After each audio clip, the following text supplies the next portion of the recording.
إياك نعبد وإياك نستعين اهدنا الصراط المستقيم صراط الذين أنعمت عليهم غير المغضوب عليهم ولا الضالين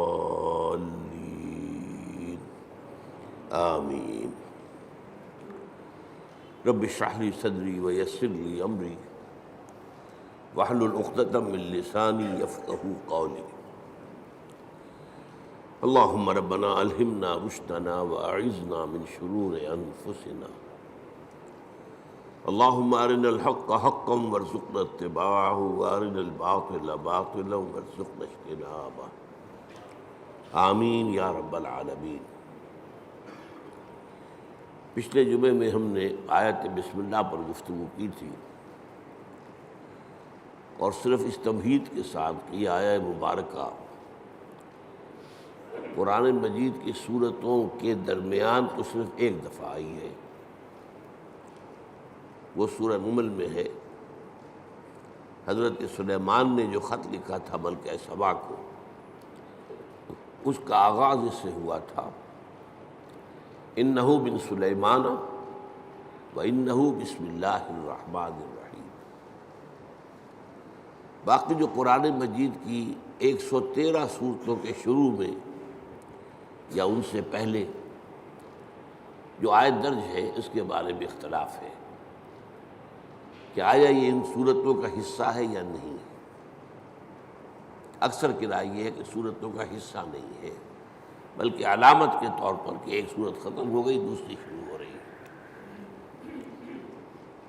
اور اسی لیے ان کا شمار بھی نہیں کیا جاتا۔ بعض اوقات بعض لوگوں کی رائے یہ ہے کہ ان کا شمار کیا جائے گا، جب آپ پورے قرآن کی آیات کا شمار کریں گے تو یہ 113 آیات بھی شمار ہوں گی، اور ایک رائے ہے کہ نہیں، انہیں نہیں گنا جائے گا۔ باقی اس میں اصل چیز اللہ کے 3 اسماء مبارکہ، اللہ، الرحمن، الرحیم، ان پر گفتگو ہو چکی ہے۔ اب ہم اللہ کے نام سے سورہ فاتحہ پر گفتگو اپنی شروع کر رہے ہیں۔ یہ بات سامنے آ چکی ہے کہ یہ 5ویں وحی ہے جو حضور پر ہوئی، اور پہلی مکمل صورت ہے جو آپ پر نازل ہوئی۔ اس سے پہلے متفرق آیات نازل ہوئی۔ سورہ علق کے شروع میں 5 آیتیں، سورہ قلم اس کے شروع میں 7 آیتیں، سورہ مزمل کے شروع میں 10 آیتیں، اور سورہ مدثر کے شروع میں 7 آیتیں، پھر یہ 7 آیتیں سورہ فاتحہ کی۔ اس سورہ مبارکہ کے بارے میں یہ سب کو معلوم ہے کہ یہ ہمارے نماز کا جزو لازم ہے، بلکہ نماز نام ہی اس کا ہے، گویا کہ اصل نماز یہی ہے۔ اس لیے کہ ایک حدیث میں جس میں، اور حدیث قدسی ہے، حضرت ابو ہریرہ رضی اللہ تعالیٰ عنہ راوی ہے، مسلم شریف کے اندر روایت موجود ہے، اللہ تعالیٰ نے خود اس سورہ مبارکہ کا تجزیہ کرتے ہوئے فرمایا ہے، قسمت الصلاۃ بینی و بین عبدی نصفین، میں نے نماز کو اپنے اور اپنے بندے کے درمیان آدھا آدھا تقسیم کر لیا۔ اور پھر شرح کی حضور نے صلی اللہ علیہ وسلم کہ 3.5 آیتوں میں اللہ کی حمد و ثنا ہے اور اللہ کی بندگی کا اقرار ہے، یہ تو اللہ کا حصہ ہو گیا۔ باقی 3.5 آیتوں میں اللہ سے استدعا ہے، دعا ہے، یہ گویا بندے کا حصہ ہوا۔ تو اس حوالے سے یہ چیز تو بالکل طے ہے کہ یہ 7 آیتوں پر مشتمل ہے۔ البتہ جو لوگ آیت بسم اللہ کو بھی شمار کرتے ہیں پھر یا تو وہ 8 بن جائیں گی، لیکن ساتھ رکھنے کے لیے پھر وہ آخری 2 آیتوں کو ایک کرتے ہیں، صراط الذین انعمت علیہم غیر المغضوب علیہم ولا الضالین، اس کو ایک آیت مانتے ہیں۔ اسی لیے آپ نے دیکھا ہوگا قرآن مجید میں وہاں پھر وہ آیت کا گول نشان نہیں ہے بلکہ وہ 5 کا حصہ لکھا ہوا ہے، یعنی گویا کہ یہاں کچھ اختلاف ہے۔ آج ہمیں اس کی پہلی آیت کے بارے میں بات کرنی ہے۔ الحمدللہ رب العالمین۔ سب سے پہلے ہمیں سمجھنا حمد کسے کہتے ہیں۔ حمد کا ترجمہ عام طور پر کیا جاتا ہے تعریف، کل تعریف ہے اللہ کے لیے، یا تمام تعریف اللہ کے لیے، لیکن یہ ترجمہ اس اعتبار سے غلط ہے کہ تعریف کا لفظ بھی عربی کا ہے اور اس کے خاص معنی ہے۔ تعریف کے معنی ہوتا ہے کسی چیز کی پہچان کروانا، معرفت کروانا۔ ہم کسی سے کہتے ہیں آپ کی تعریف کیا ہے، کیا مطلب ہے؟ آپ اپنا نام بتائیے، یہ نام آپ کی پہچان ہے۔ آپ کی تعریف کیا ہے؟ اس کا مطلب یہ نہیں ہوتا کہ آپ اپنی حمد بیان کریں، اپنی ثنا بیان کریں، اپنے فضائل بیان کریں، اپنے اعلیٰ مقامات بیان کریں، بلکہ تعریف کا مطلب ہے پہچان کروانا، پہچان کرنا بھی نہیں۔ پہچان کرنے کے لیے تعارف کا لفظ آئے گا، تفاعل۔ جیسے تعلیم کے معنی کسی کو علم دینا اور تعلم کے معنی خود علم حاصل کرنا۔ تو تعریف اصل میں مناسب ترجمہ نہیں ہے، لیکن کیا کریں، اور اردو میں مستعمل یہی ہو گیا۔ دوسرا لفظ اس کے لیے جو بہت صحیح ہے وہ ثنا ہے، کل ثنا اللہ کے لیے۔ ثنا کے معنی کیا ہے؟ یہ تثنیہ آپ کہتے ہیں، 2۔ ثنا کے معنی لپیٹنے کے لیے، کسی میں جو ہم نے خوبی دیکھی وہی ہم نے اس کے سامنے بیان کی، گویا کہ اس کی خوبی کو اس کی طرف لوٹا رہے ہیں، یہ ثنا ہے۔ کل ثنا اللہ کے لیے ہے، تو جو بھی خوبیاں ہیں جس کی کہ اس اعتبار سے اس کی طرف اس کو لوٹایا جائے تو یہ ثنا ہو جائے۔ اب تیسری بات سمجھیے، تعریف اور ثنا بھی اس کا اصل مفہوم نہیں ہے، اس کا بنیادی مفہوم شکر ہے۔ کل شکر اللہ کے لیے۔ آپ دیکھیں گے کہ حضور سے بھی اور قرآن میں بھی جو مقام شکر کا آتا ہے وہاں پر لفظ حمد آتا ہے۔ آپ کو بھوک لگی ہوئی تھی، نہ قحط بھی تھی، کھانا کھایا، توانائی ایک جسم میں محسوس ہوئی، آپ نے کیا دعا پڑھی؟ الحمدللہ الذی اطعمنی وسقانی وجعلنی من المسلمین۔ اب یہ مقام شکر ہے۔ اسی طریقے سے آپ کو اگر اجابت ہو جائے صبح ٹھیک تو طبیعت جو ہے ہلکی ہو جاتی ہے، قبض ہو تو طبیعت بھاری رہتی ہے، لہذا اجابت سے فارغ ہو کر کیا دعا ہے؟ الحمدللہ الذی اذھب عنی الاذی وعافانی۔ اس اللہ کا شکر ہے جس نے مجھ سے اذیت بخش ہے کو دور کر دیا، اذیت، اور مجھے عافیت بخشی۔ یہ آپ نے حکما کا قول سنا ہوگا کہ قبض جو ہے وہ 100 امراض کی بنیاد بن جاتا ہے۔ تو گویا کہ یہ جو فضلات ہیں ہمارے جسم سے ان کا نکل جانا، یہ ہمارے لیے ایک بڑی رحمت ہے، اس پر اللہ کا شکر ادا کیا جائے۔ تو جہاں کہیں بھی مقام آئے گا کہ شکر کا لفظ آئے، اب آپ کی آنکھ کھلی صبح، رات بھر کی کیفیت نیند کی جو تھی، آپ کا شعور آپ کے پاس نہیں تھا، اور ایک حدیث سے معلوم ہوتا ہے، قرآن مجید کی آیت سے بھی، کہ روح جو ہے وہ اللہ تعالیٰ نیند میں سلب کر لیتا ہے۔ جان رہتی ہے لیکن روح نکال لیتا ہے۔ اللہ یتوفی الانفس حین موتہا، لیکن یہ کہ موت میں بھی نفس آتا ہے، والذی لم تمت فی منامہا، اور جس کی موت کا وقت نہیں آتا اس کی نیند میں وہ اللہ تعالیٰ روح کو سلب کرتا ہے، پھر لوٹاتا ہے۔ تو اب اس کو گویا کہ حدیث میں کہا گیا کہ یوں سمجھیے کہ نصف موت تو ہو گئی نا، اور ہم کہیں گے کہ نیند جو ہے موت کی بہن ہے، اس کی دعا کیا سکھائی حضور نے؟ الحمدللہ الذی احیانی بعدما اماتنی والیہ النشور. اس اللہ کا شکر ہے جس نے مجھے از سر نو زندگی دی، اس کے بعد کہ مجھ پر موت طاری کر دی تھی. موت کی بہن تو مجھ پر طاری ہو گئی تھی، نیم مردہ تو میں ہو چکا تھا کہ میرا شعور جو ہے وہ نہیں تھا میرے ساتھ. وہاں بھی لفظ حمد ہے، الحمدللہ الذی احیانی بعدما اماتنی والیہ النشور. آپ سوچ رہے ہوں گے کہ ہمارے معمولات میں بدقسمتی سے یہ چیزیں شامل نہیں رہی. یہ ذکر کی بہت عمدہ شکل ہے، جسے کہتے ہیں کہ حضور نے قرآن میں آیا الذین یذکرون اللہ قیاما وقعودا وعلی جنوبہم، وہ لوگ جو اللہ کو یاد کرتے ہیں کھڑے ہوئے، بیٹھے ہوئے، لیٹے ہوئے، ہر حال میں. تو کیا مطلب کوئی اور کام نہیں کرتے؟ نہیں، کام کے ساتھ دعا ہے. آپ کی آنکھ کھلی، الحمدللہ الذی احیانی بعدما اماتنی والیہ النشور. کھانا کھایا، الحمدللہ الذی اطعمنی وسقانی وجعلنی من المسلمین. اجابت ہوئی، الحمدللہ الذی اذھب عنی الاذی وعافانی. یہ جو مصنون دعائیں ہیں، ان سے جیسے کہ ہم کہتے ہیں کہ ایک تیر سے دو شکار، دو نسبتیں قائم ہوتی ہیں. ایک اللہ سے نسبت قائم ہو گئی، ہم نے اس کا حمد کی، ہم نے اس کا شکر ادا کیا، تعلق قائم ہوا. ایک رسول کے ساتھ نسبت ہو گئی کہ مسنون دعا ہے.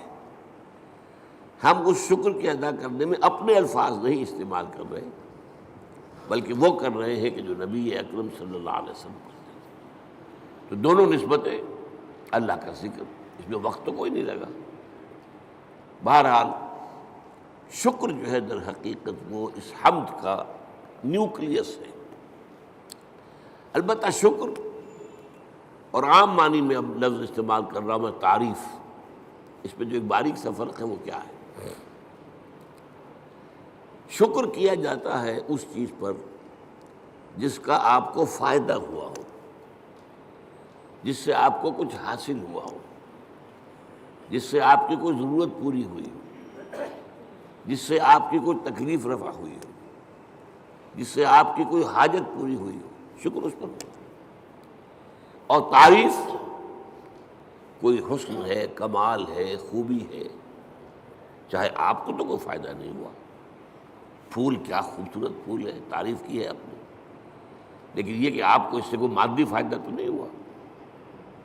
ہر شے، جس شے میں بھی کوئی جمال ہے، کوئی کمال ہے، اس کی تعریف کی جائے، خواہ آپ کو اس سے کوئی فائدہ نہ پہنچاؤ. یہ تعریف ہے. البتہ یہ جو باریک سا فرق میں نے بیان کیا ہے، اس کو بھی نوٹ کر لیجئے کہ یہ بھی ہمارے شعور کے محدود ہونے کی وجہ سے ہے، ورنہ اس سے بھی ہمیں فائدہ ہوتا ہے. ایک خوبصورت پھول دیکھ کر اس کی خوبصورتی، اس کی خوشبو، اس سے آپ کی روح کو ایک باریدگی حاصل ہوتی ہے.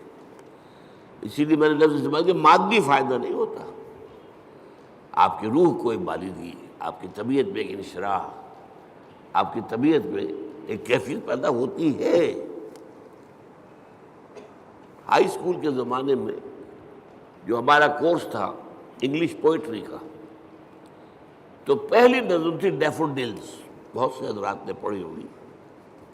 وہ نظم کیا تھی کہ شاعر ایک روز سیر پر نکلا ہوا ہے، ایک پہاڑی کو عبور کر کے وہ جب اس کی چوٹی پر پہنچتا ہے تو اب دوسری طرف نگاہ گئی، وادی ہے، اور وادی بھری ہوئی ہے ڈیفوڈل کے پودوں سے اور اس کے پھولوں سے، اور پھول لہرا رہے ہیں ہوا کے اندر، ناچ رہے ہیں ہوا میں. یہ منظر جو ہے، اب اس سے اسے کوئی فائدہ تو نہیں پہنچا، کوئی مادی فائدہ نہیں پہنچا، لیکن شاعر اصل میں کہتے ہی اسے ہے جس کا شعور زیادہ زندہ ہو. شاعر کہاں سے بنا ہے؟ شعور سے. شاعر زیادہ حساس ہوتا ہے. وہی چیز جو آپ نے بھی دیکھی، شاعر نے بھی دیکھی، اس نے اس کا ایک زیادہ گہرا اثر دیا. تو وہ شاعر کہتا ہے، ورڈزورتھ نام کا شاعر ہے یہ، I gazed and gazed, but little thought what wealth the scene to me has brought.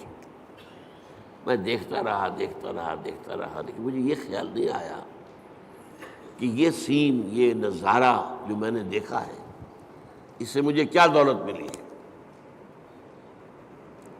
اب اس کے بعد اسے احساس ہوا فراف من کاؤچ لائی، کیونکہ اکثر اب ہوتا ہے کہ میں جب اپنے کاؤچ پر، اپنے بستر پر لیٹا ہوتا ہوں، ان ویکنٹ اور ان پینسو موڈ، کسی فکر میں ہوں یا خالی ذہن ہوں، they flash upon that inward eye which is the bliss of solitude, وہ ڈیفوڈل کا نظارہ جو ہے میری اندرونی آنکھ کے سامنے آ جاتا ہے۔ They flash upon that inward eye which is the bliss of solitude, جو کہ انسان کی تنہائی کا سب سے بڑا، یوں سمجھیے کہ اس کی نعمت ہے۔ And then my heart with pleasure fills and dances with the daffodils. اب پھر میرا دل جو ہے خوشی سے بھر جاتا ہے، اور وہ بھی ان ڈیفوڈلز کے ساتھ ناچنا شروع کر دیتا ہے۔ تو یہ اندرونی چیز انسان کو ملتی ہے، اور یقیناً لیکن یہ کہ عام آدمیوں کو اس کا احساس نہیں ہوتا۔ البتہ جو مادی جو فائدہ ہوتا ہے، جیسے بھوک سے نجات ملی، پیاس سے نجات ملی، اور کوئی آپ کا کام ہوا، اسی طرح یہ لفظ استعمال ہوتا ہے قرآن میں۔ جب اللہ تعالی ہمیں پہنچا دے گا اپنے فضل و کرم سے جنت میں، جب داخل ہوں گے، تو جو ترانہ ہوگا وہ کیا ہوگا ہماری زبان پر؟ الحمدللہ الذی ہدانا لہذا وما كنا لنہتدی لولا ان ہدانا اللہ۔ سارا شکر اس اللہ کا ہے جس نے ہمیں یہاں تک پہنچایا۔ یہ ہدایت کے معنی ہم جب آخری حصہ پڑھیں گے سورت کا تب تفصیل سے بات کروں گا۔ ہدایت کے درجے ہیں، ہدایت کا درجہ یہ بھی ہے کہ آپ نے کسی کو کوئی بات بتا دی، ایک درجہ اس سے آگے ہے اس کو خوب اچھی طرح سمجھایا۔ اب مثال کے طور پر کوئی شخص آپ سے کوئی پتہ پوچھ رہا، بھائی مجھے فلاں جگہ جانا ہے، ذرا مجھے بتائیے۔ آپ نے کہا یوں جانا، ادھر مڑ جانا، ادھر چلے جانا۔ امریکہ میں جو ہے وہ گنتی کرتے ہیں لائٹس کے ساتھ، ٹریفک لائٹس، 4 ٹریفک لائٹس کے بعد بھائی کو مڑ جانا، اس کے بعد پھر تیسری کے اوپر دائیں کو مڑ جانا۔ یہ بتا دیا آپ نے، یہ بھی ہدایت ہی ہے نا۔ ایک درجہ یہ ہے کہ آپ نے کہا بھائی لاؤ میں تمہیں پہنچا آتا ہوں، آپ نے اس کی انگلی پکڑی یا اپنی گاڑی میں بٹھایا اور اس کی منزل پر پہنچا دیا۔ یہ منزل تک پہنچا دینا، یہ ہدایت کا آخری مرحلہ ہے۔ اللہ نے ہدایت کا ابتدائی مرحلہ تو ہمیں کیا، ہمارے اپنے اندر ہدایت موجود ہے، نیکی اور بدی کی پہچان موجود ہے۔ الہمہا فجورہا و تقواہا، ہماری روح کے اندر اللہ کی معرفت بھی ہے اور محبت بھی ہے، موجود ہے۔ پردے پڑ گئے ذہول کے، غفلت کے، ہماری ساری توجہ جو ہے دنیا میں، ہم گم ہو کر رہ گئے، ورنہ ہمارے اندر ہے سب کچھ۔ قرآن کہتا ہے فطرت اللہ التی فطر الناس علیہا، یہ انسان کو جو بنایا اللہ نے، یہ فطرت اللہ پر بنایا، فطرت اللہ التی فطر الناس علیہا ہے۔ ہمارے اندر معرفت بھی ہے، محبت بھی ہے، محبت بھی خوابیدہ ہے، اور معرفت کے اوپر بھی ذہول کے پردے پڑے ہوئے۔ اسی لیے قرآن اپنے آپ کو کیا کہتا ہے؟ تذکرہ، کلا انہا تذکرہ، یاد دہانی ہے۔ فذکر بالقرآن من یخاف وعید، آپ تذکیر کیے، یاد دہانی کرائیے۔ یہ تعلیم نہیں ہے، تعلیم تو اس چیز کی ہوتی ہے جو پہلے انسان کو معلوم نہ ہو۔ تذکیر وہ ہے جو آپ کو یاد تھی، معلوم تھی، بھول گئے آپ، لیکن آپ کے علم میں تھی، بھول گئے۔ تذکیر، یاد دہانی، بھئی فلاں وقت، بھئی فلاں وقت ہوا تھا معاملہ، تمہیں یاد نہیں رہا، یہ آپ تذکیر کر رہے ہیں۔ کوئی ادھر ادھر کی بات کر کے آپ بتائیں گے یاد آ جا، ہاں مجھے یاد آ گیا، یہ تذکیر۔ تو قرآن تذکیر کے لیے آیا ہے، تذکرہ ہے، ذکرہ، ذکرہ بھی کہا گیا۔ وَلَقَدْ يَسَّرْنَا الْقُرْآنَ لِلذِّكْرِ فَهَلْ مِن مُدَّكِرٍ، اس یاد دہانی کے، ورنہ تمہارے اندر موجود ہے۔ اللہ کی معرفت ہے، اللہ کی محبت ہے، نیکی اور بدی کا شعور ہے، یہ دے کر دنیا میں بھیجا ہے تمہیں۔ اور اس کے بعد یہ ہے کہ اس سے اگلی ہدایت اللہ نے اپنی کتابیں نازل کر دی، اللہ نے اپنے نبی بھیج دیے، اپنے رسول بھیج دیے۔ پھر اس سے اگلی ہدایت کیا ہے؟ تم ارادہ کرو خیر کا، اللہ توفیق دے گا اور انگلی پکڑ کر تمہیں پہنچائے گا۔ یہ ہے ہدایت کی وہ آخری منزل کہ جب وہ داخلہ ہوگا تو اہل جنت کی زبان پر یہ حمد کا ترانہ ہوگا، الحمدللہ الذی ہدانا لہذا وما کنا لنہتدی لولا ان ہدانا اللہ۔ اس میں یہ ہے کہ وہاں پہنچا دینا، لیکن اس دعا کو آپ یاد کر لیجئے، کبھی کوئی نئی بات آپ کے علم میں آ گئی تب بھی آیت پڑھیے، یہ اللہ نے مجھے علم دیا ہے، ہم اس قابل نہیں تھے کہ علم خود حاصل کر دیتے۔ وہ اس آیت کا ترجمہ کیا ہے؟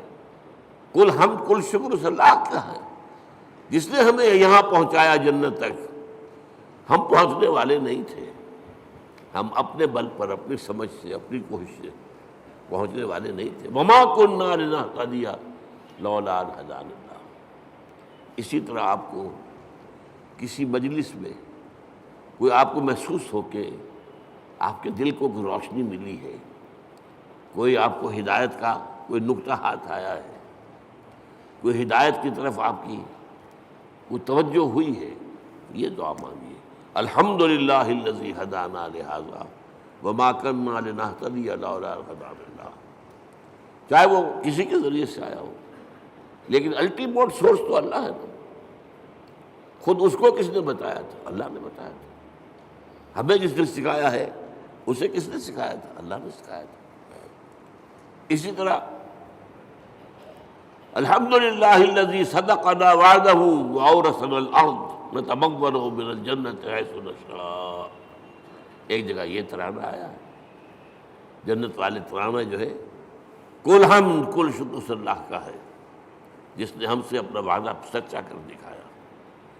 اس نے ہم سے کہا تھا کہ تم میرے راستے پہ چلو گے میں تمہیں جنت دوں گا، آج ہمیں اللہ نے وہاں پہنچا دیا۔ صدقنا وعدہ، اس نے اپنا وعدہ ہمارے ساتھ سچ کر دکھایا اور ہمیں بنا دیا وارث، اس جنت کی زمین کا وارث بنا دیا۔ ہم جہاں چاہے ڈیرا لگائیں، کھلی چھوٹ ہے ہمیں۔ الحمدللہ الذی صدقنا وعدہ واورثنا الارض، زمین کا ہمیں وارث بنا دیا۔ اس سے بعض حضرات چاہیے کہ جنت کی ابتدائی منزل اسی زمین پر ہوگی، زمین کا وارث بنا دیا گیا۔ واورثنا الارض، بعض نے کہا نہیں، ارض سے مراد ارض جنت ہے، جنت کی زمین کا ہمیں وارث بنایا۔ لیکن میری ذاتی رائے بھی یہی ہے، اصل میں حساب کتاب یہی ہوگا، میدان حشر اسی زمین میں ہوگا، اس لیے کہ قصہ زمین برسر زمین، آپ نے نیکی یہی کمائی ہے، بدی بھی یہی کمائی ہے، اس کی سزا بھی یہی ہوگی اور اس کی جزا بھی شروع یہاں ہوگی، لیکن شروع ہوگی، جزا کے مرحلے ہیں، پھر اس کے بعد جنت، آسمانی جنتوں کی طرف عروج ہوگا۔ لیکن وہ جو میں نے کئی دفعہ آپ کو بتایا ہے، قرآن مجید میں ایک نزل کا لفظ آتا ہے، نزل، اور ایک عربی میں ضیافت کا لفظ، ان دونوں میں فرق کیا ہے؟ نزیل کہتے ہیں کسی مہمان کو جب کہ وہ فوراً آیا آپ کے ہاں، نزلہ اترا، کوئی اونٹ سے اترا آپ کے دروازے پر، نزیل ہے، گھوڑے سے اترا آپ کے دروازے پر، نزیل ہے، کسی خچر پر تھا، گدھے پر تھا، اترا، نزیل ہے۔ آج آپ کار سے اترتے ہیں، نزیل ہے، نزلہ تو ہے۔ آتے ہی آپ کیا کرتے ہیں؟ موسم کے لحاظ سے کوئی ٹھنڈا یا گرم، فوری طور پر ٹھنڈا یا گرم جو ہے اس کی تواضع کی جائے گی، پھر ضیافت ہوگی، پھر اہتمام ہوگا، پھر جو ہے آپ اہتمام کے ساتھ کھانا تیار کریں گے، وہ ضیافت ہے۔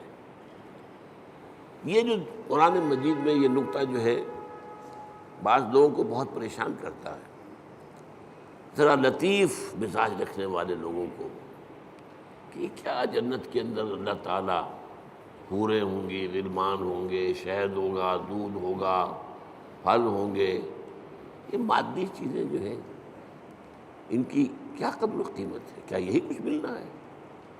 اس کا جواب یہی ہے، یہ نزل ہے، ابتدائی جو ہے مہمان نوازی اس سے ہوگی۔ اور کیوں ہونی ہے؟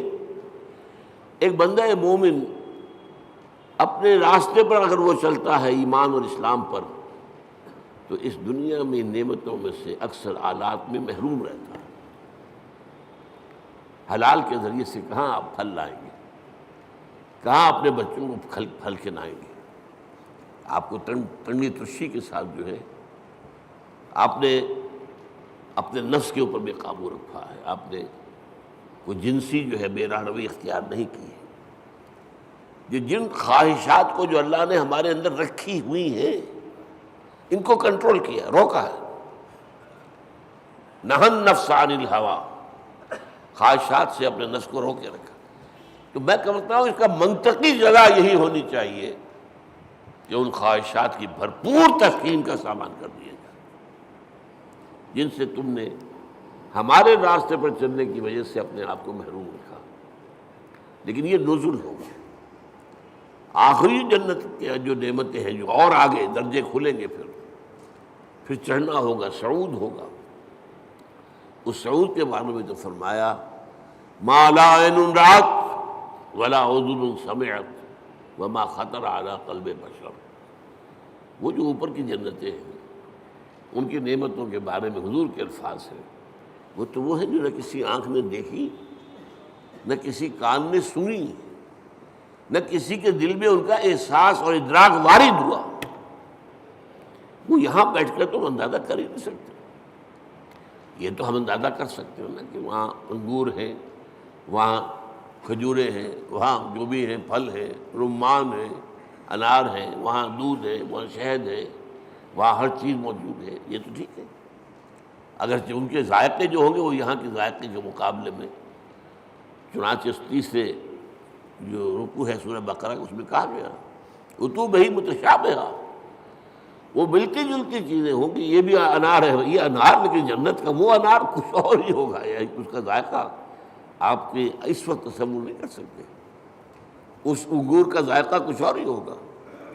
آپ شہد جو ہے دنیا کا کتنا کھا لیں گے، تھوڑا سا لے کر دل بھر جائے گا، وہ شہد ایسا نہیں ہوگا۔ جیسے وہاں کی آگ ایسی نہیں کہ ایک دفعہ جلا دے تو بس جل گیا جسم، نہیں، پھر کھال دے دی جائے گی، پھر جو ہے دوبارہ اس کے اندر حس پیدا کر دی جائے گی۔ اس لیے کہ حس جو ہے وہ سینسٹیونیس جو ہے وہ تو اسی میں، کھال میں ہے۔ کھال جلنے کے بعد آپ کا گوشت جل رہا ہوگا تو آپ پتہ بھی نہیں چلے گا کیا ہو رہا ہے، اس لیے کہ اس میں سینسیشن ہے ہی نہیں۔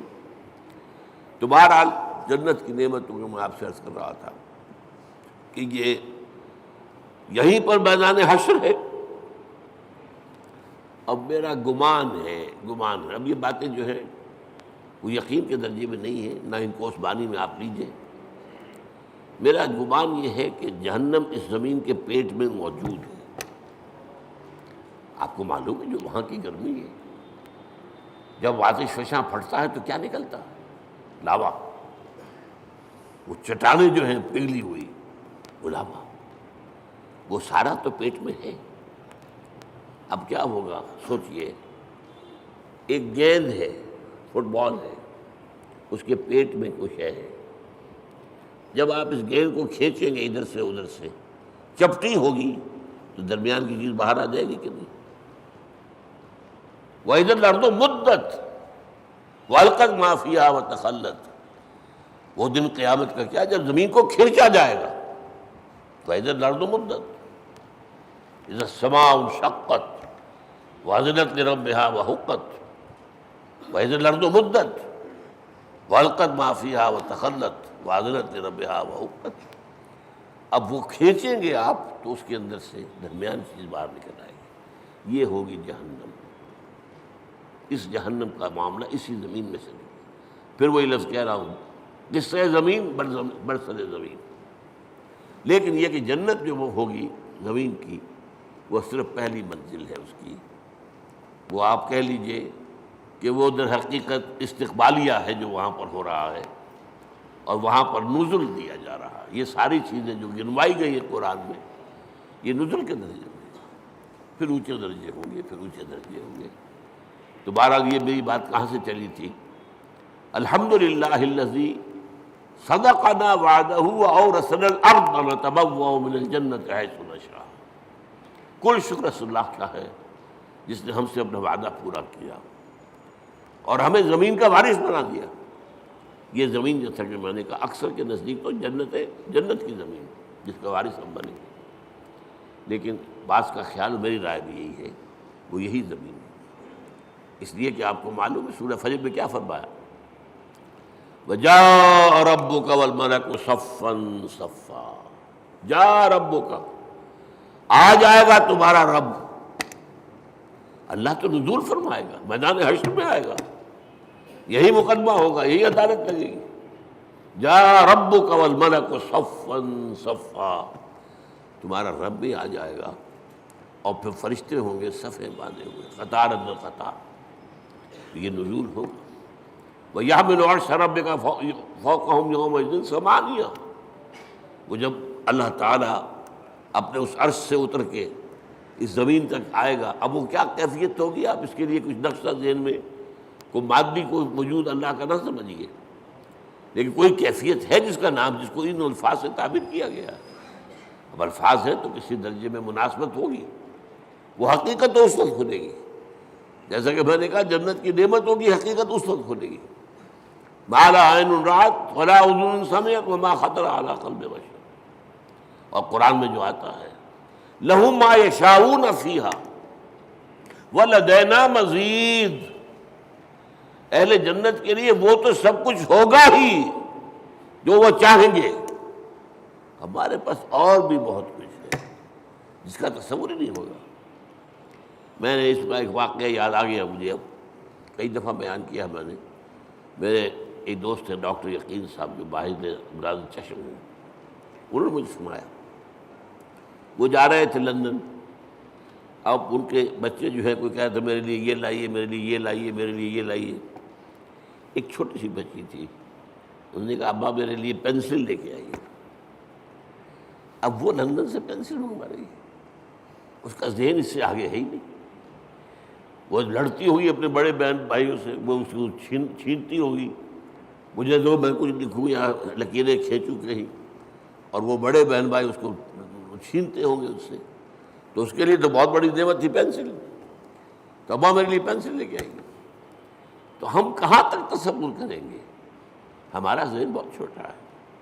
لہم ما یشاؤون فیہا، وہاں وہ تو سب کچھ ہے ہی ہے جس کا کہ ان کے اندر تمنا ہے، آرزو ہے، خواہش ہے، جس کی سمجھ ہے، جس کا ادراک ہے، جس کا شعور ہے۔ وَلَدَيْنَا مَزِيدٌ، ہمارے پاس اور بہت کچھ ہے۔ اور یہاں وہ جوڑ لیجئے ما لا عین رأت ولا اذن سمعت وما خطر علی قلب بشر۔ تو یہ اصل میں حمد ہے، شکر۔ الحمدللہ، یہاں الف لام جو لگ گیا ہے، اور اسے اصل میں کہا جاتا ہے لام، صرف الف لام نہیں کہتے، لام تعریف۔ الف جو ہے یہ حمزۃ الوصل کہلاتا ہے، کیونکہ کوئی لفظ جو ہے وہ ساکن لفظ سے شروع نہیں ہو سکتا۔ اب اسٹیشن، اب کیا کہیں گے، سٹیشن ہو جائے گا عام طور پر، یا یو پی وغیرہ میں کیا روایت تھا، اسٹیشن، وہ اس کے ساتھ الف لگا لیتے تھے۔ سکول، سین ساکن ہے، کیسے بولے اس کو، کوئی زبر لگے گا یا وہ اسکول اسٹیشن۔ تو ہمارے ہاں کالج میں چڑھاتے تھے لوگ ایک دوسروں کو، جو یو پی سے آئے تھے، ان سے کہا آج تم اسکول کہتے ہو، تم اسٹیشن کہتے ہو، اور وہ کہتے تم سٹیشن کہتے ہو، تم سکول کہتے ہو۔ تو یہ ہے، تو یہ حمزۃ الوصل کہلاتا ہے، جوڑنے کے لیے، ورنہ صرف لام ہے، لام تعریف۔ یہ لام بہت سی قسموں کا ہے۔ ایک تو کسی شے کو نکرہ سے معرفہ بنا دینا، العلم، علم نکرہ ہے، وہی علم، العلم معین علم، خاص علم، یا مکمل علم، یا حقیقی علم، ال سے وہ نکرہ سے معرفہ بن گیا. ایک ال کا معنی یہ لام جو ہے حصر ہوتا ہے. الانسان کل کے کل انسان. الانسان کا مطلب یہ ہوا یا تو وہ جو معرفہ بنایا تو یا تو ہوگا کوئی معین انسان اور یا کل انسان. والعصر ان الانسان لفی خسر. زمانے کی قسم ہے تمام انسان خسارے میں ہیں، گھاٹے میں. تو الف لام، لیکن لام کہنا چاہیے یہاں کل کے معنی میں. کل تعریف اللہ کے لیے، کل ثنا اس کے لیے، کل شکر اس کا. اب آپ نے سوچا اس سے کس چیز کی جڑ کٹ گئی؟ شرک کی جڑ کٹ گئی. دنیا کن چیزوں کو اللہ کے ساتھ جمع کرتی ہے جن سے انہیں کوئی فائدہ پہنچتا؟ سورج دیوتا ہاتھ جوڑ کے کھڑے ہو گئے. انہیں پتہ ہے اسی کی تمازت سے ہماری فصلیں پکتی ہیں، ہمیں معلوم ہے اسی سے ہوائیں چلتی ہیں، وہ ہوائیں بارش لے کے آتی ہیں. گویا کہ اس حیات عرضی، اس زمین پہ جو حیات ہے وہ کل کی کل صورت کی ممنون احسان ہے. لہذا ہاتھ جوڑ دیا، سجدہ کر دیا سجدے. لیکن اگر معلوم ہو کہ سورج میں کچھ نہیں ہے، جو کچھ اس میں ہے وہ اللہ کا پیدا کرتا، تو الحمدللہ کل شکر اللہ کا ہے. یہ الحمدللہ جو ہے یہ در حقیقت جڑ کاٹ دینے والا ہے شرک. کسی اور میں کوئی خوبی دیکھی، پھول خوبصورت ہے، آپ کہیں گے، عام آدمی کہے گا بڑا خوبصورت پھول ہے. بندہ مومن کیا کہے سبحان اللہ، اسے تو اللہ یاد آیا. اس پھول میں تو کچھ نہیں ہے، تو اللہ کی طرف سے اس کو عطا کرنا ہے. آپ کو تصویر دیکھتے مصور کی، اگر وہ بہت اچھی بنی کس کی تعریف کرتے؟ مصور کی تصویر کی؟ تعریف تو مصور کی ہے جس نے کہ تصویر کھینچی ہے، بنائی ہے. تو در حقیقت الحمدللہ. اور یہ جان لیجیے یہی شکر جو ہے یہی عبادت کی شکل اختیار کرتا ہے. کیوں؟ اس لیے کہ ایک اصول ہے فطرت انسانی کے اندر مضمر ہے، ہل جزاء الاحسان الا الاحسان. یہ سورہ رحمان کی آیت ہے. بھلائی کا بدلہ بھلا ہی ہوگا نا. کسی نے آپ کے ساتھ کوئی خیر کیا ہے، اچھا کام کیا ہے، آپ کے دل میں ہوگا میں بھی اس کی کوئی خدمت کروں. اگر انسانیت آپ میں ہے تو اس شکر کا بدلہ، جیسے کہ ہمیں معلوم ہے کہ حضور ہدیہ قبول کرتے تھے لیکن ہدیہ دیتے بھی تھے. چنانچہ جو بھی کوئی آپ کے ساتھ بھلائی کرے آپ اس کے ساتھ بھلائی کریں.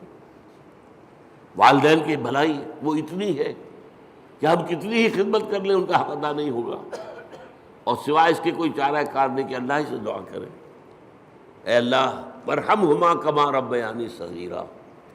پروردگار جس طرح میرے والدین نے مجھے پالا پوسا جبکہ میں چھوٹا سا تھا، تو ان پر رحم فرما. میں ان کا حق ادا نہیں کر سکتا. بس البتہ یہ کہ انسان مقدور بر تو کرتا ہے. سلیم الفطرت انسان ہو، فطرت کج نہ ہو گئی ہو، پرورٹڈ نہ ہو، تو والدین کی خدمت، بوڑھے والدین کو. آپ کو معلوم ہے صرف 2 چیزیں ہیں جن کے بارے میں کہا گیا ان کو دیکھنا بھی عبادت ہے. محبت اور تعظیم کی نگاہ سے کعبے کو دیکھنا عبادت ہے. چاہے آپ طواف نہیں کر رہے، چاہے آپ کوئی نماز نہیں پڑھ رہے، کعبے کے سامنے بیٹھ کر محبت اور تعظیم کے ساتھ اس کو دیکھنا عبادت ہے. بوڑھے والدین کو دیکھنا محبت کے ساتھ عبادت یہ حضور نے فرمایا. تو آپ جو ہے اپنی امکانی حد تک تو اس کا آپ جو ہے بدلہ اتارتے ہیں. انہوں نے پالا پوسا جبکہ میں چھوٹا سا تھا، میری ضروریات پوری کی. اب یہ بوڑھے ہیں، یہ محتاج ہیں، اب ان کی ضرورتیں میں پوری کروں. اگرچہ جیسا کہ میں نے کہا کہ حق ادا نہیں ہو سکتا، لیکن اب آپ سورج کا کیا حق ادا کریں گے؟ کچھ بھی نہیں کر سکتے. یہ جذبہ شکر جو ہے سورج کا، یہ عبادت کی شکل اختیار کرتا ہے. جہاں آپ کو بدلہ نہیں دے سکتے سر جھکا دیجیے، تعظیم کیجیے، اس کے سامنے سجدہ کیجیے. یہی تو ہے. شکر سے عبادت ہے، یہ فلسفہ ہے، سمجھ لیجیے، شکر کی بنیاد پر عبادت ہے۔ اسی لیے تو جس کو کہا حضور نے، اور میں نے ابھی حدیث آپ کو سنائی تھی، حدیث قدسی، الصلاۃ، جو اصل دعا ہے اس کی پہلی آیت ہی ہے الحمدللہ رب العالمین۔ قرآن کی پہلی آیت، پہلا لفظ کیا ہے قرآن کا؟ اگر آیت بسم اللہ اس میں شمار نہ کی جائے، جیسا کہ میں نے کہا کہ غالب رائے یہی ہے کہ وہ اس کا حصہ نہیں ہے، تو پہلا لفظ قرآن کا کیا؟ الحمد۔ اور آپ کو معلوم ہے یہ لفظ کتنا پیارا ہے اللہ کو۔ حضور کے نام سارے کے سارے اسی مادے سے ہیں۔ محمد حمد سے ہے، احمد حمد سے ہے، محمود حامد حمد سے ہے۔ اور اس امت کا نام پتہ ہے کیا ہے؟ حمادون، اللہ کی بہت حمد کرنے والے۔ حماد یہ مبالغے کا صیغہ ہو گیا، اللہ کی بہت حمد کرنے والے۔ اور ایک خاص بات یاد آئی ہے، حضور کی ایک حدیث ہے بڑی عجیب۔ قیامت کے دن وہ میدان حشر جس کا میں نے نقشہ آپ کے سامنے بھی کھینچا ہے، ایک تو یہ کہ وہاں حضور کو ملے گا کیا مقام؟ مقاماً محمودا، وہی لفظ حمد۔ اور سب سے بڑی بات یہ، حضور نے فرمایا لواء الحمد بیدی، حمد کا جھنڈا میرے ہاتھ میں ہوگا، اور اس دن میں اللہ کی وہ حمد کروں گا جو آج نہیں کر سکتا۔ اس نقطے کو سمجھنا ضرورت ہے، غور کرنا ہوگا۔ ہر شے کی حمد اس کے ادراک اور شعور کے مطابق نہیں ہوگی۔ کسی نے آپ کے ہاتھ پر ہیرا رکھا، آپ نے سمجھا شیشے کا ٹکڑا ہے، تو کیا شکر کریں گے آپ؟ اگر معلوم ہو یہ ہیرا ہے تو شکر جو ہے اس کے متناسب شکر آپ کے قلب میں پیدا ہوگا۔ معرفت جو اس وقت ہوگی وہ آج نہیں ہے، پردے اٹھ چکے ہوں گے۔ آج چاہے اب بھی حضور کی معرفت ظاہر بات ہے کہ تمام انسانوں میں، مخلوقات میں سے بڑھ کر ہے، لیکن یہ کہ وہاں جب بے پردہ ہوگا معاملہ، تو فرمایا کہ وہ جو حمد میں اس میں بیان کروں گا وہ آج نہیں کر سکتا۔ تو یہ الحمدللہ، اللہ پر ہم گفتگو کر چکے ہیں۔ کل حمد کل شکر اللہ کے لیے، لہذا تعریف اسی کے لیے ہوگی، ثنا اسی کی ہوگی، شکر اسی کا ہوگا، عبادت اسی کی ہوگی۔ الحمدللہ رب العالمین۔ رب، اب رب کسے کہتے ہیں؟ رب کے معنی ہے مالک، اور کسی چیز کو پروان چڑھانے والا، اس کا خاص تعلق ہے۔ جو مالک ہوگا کھیتی کا وہ اسے پروان چڑھائے گا، بڑھائے گا۔ رب المال، سرمایہ والا، وہ سرمایہ کو بڑھانے کی فکر کرے گا۔ مضاربت ہو رہی ہے، ایک شخص کا سرمایہ ایک محنت کر رہا ہے، یہ رب المال کہلاتا ہے۔ رب المال، رب الدار، گھر کا مالک، تمام جہانوں کا رب۔ اب یہ تمام جہان کون سے ہیں؟ ایک عالم دنیا ہے، ایک عالم آخرہ ہے، ایک عالم برزخ ہے، ایک عالم ملکوت ہے، ایک عالم ملائکہ ہے، ایک عالم حیوانات ہے، ایک عالم انسانیت ہے۔ جتنے چاہے جوڑتے چلے جائیے، یہ سارے عالم، ان سب کا رب وہی ہے۔ یہ بھی در حقیقت اسی شرک کو کاٹنے والا، یہ کوئی بھی اس میں شریک نہیں ہے، وہ ہے تمام جہانوں کا رب، تمام جہانوں کا مالک، تمام جہانوں کا مختار مطلق، تمام جہانوں کو پروان چڑھانے والا وہی۔ الحمدللہ رب العالمین، کل حمد کل شکر کل ثنا اس اللہ کے لیے ہے جو تمام جہانوں کا پروردگار ہے، پالنہار ہے، روزی رساں ہے، مالک ہے، آقا ہے، جیسا کہ آقا کے لیے بھی رب کا لفظ آتا ہے۔ جب زلیخا نے گناہ کی دعوت دی تھی حضرت یوسف کو، کیا کہا تھا انہوں نے؟ انہ ربی احسن مثوایا، یہ تمہارا شوہر جو ہے عزیز مصر وہ میرا آقا ہے، ظاہر بات ہے خریدا تھا اس نے، اور اس نے مجھے بہترین طریقے پر رکھا ہے، میرے ساتھ اس نے سلوک کیا ہے، اب میں اس کے ساتھ خیانت کروں تو مجھے کس چیز کی دعوت دے رہی ہے؟ تو رب۔ تو اسی طریقے سے حضرت یوسف کے پاس جب ایلچی پہنچا تھا جیل میں، تو کہا گیا جہاں اپنے رب کے پاس، میں نہیں جاؤں گا اس کے پاس جب تک کہ وہ معاملہ طے نہ ہو جائے جو مجھے بدنام کیا گیا تھا اور بدنام کر کے جیل میں پہنچایا گیا تھا۔ واقعی میں داغدار تھا یا نہیں؟ ارجع الی ربک، لوٹ جاؤ اپنے رب، بادشاہ کو رب کہا گیا۔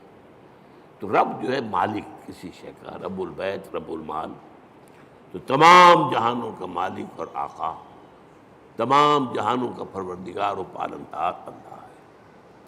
بس آج اسی ایک آیت پر گفتگو ہوئی ہے، اگلی آیت تو ہم پڑھ چکے ہیں الرحمن الرحیم، تو اس سے اگلی آیت تیسری جو ہے اس پر انشاءاللہ اگلے جمعے میں، میری طبیعت تو خیر اچھی نہیں چل رہی ہے، میں وعدہ کیے ہوئے ہوں ایک جگہ پر مجھے جمعہ پڑھانا ہے، حویلی لکھا، وہاں ہمارے ایک ساتھی نے مسجد بنائی ہے، تعمیر کی ہے، وہ چاہتے ہیں کہ وہاں جمعہ پہلا میں پڑھاؤں، میں نے وعدہ کر لیا تھا، تو اگر جیسا اس وقت ہوں ایسا بھی ہوا تو انشاءاللہ جاؤں گا، تو پھر شاید اگلے جمعے میں آپ سے یہاں ملاقات نہ ہو، تو اس سے اگلے جمعے میں اب مالک یوم الدین پر گفتگو ہوگی۔ اقول قولی ھذا واستغفر اللہ لی ولکم ولسائر المسلمین والمسلمات۔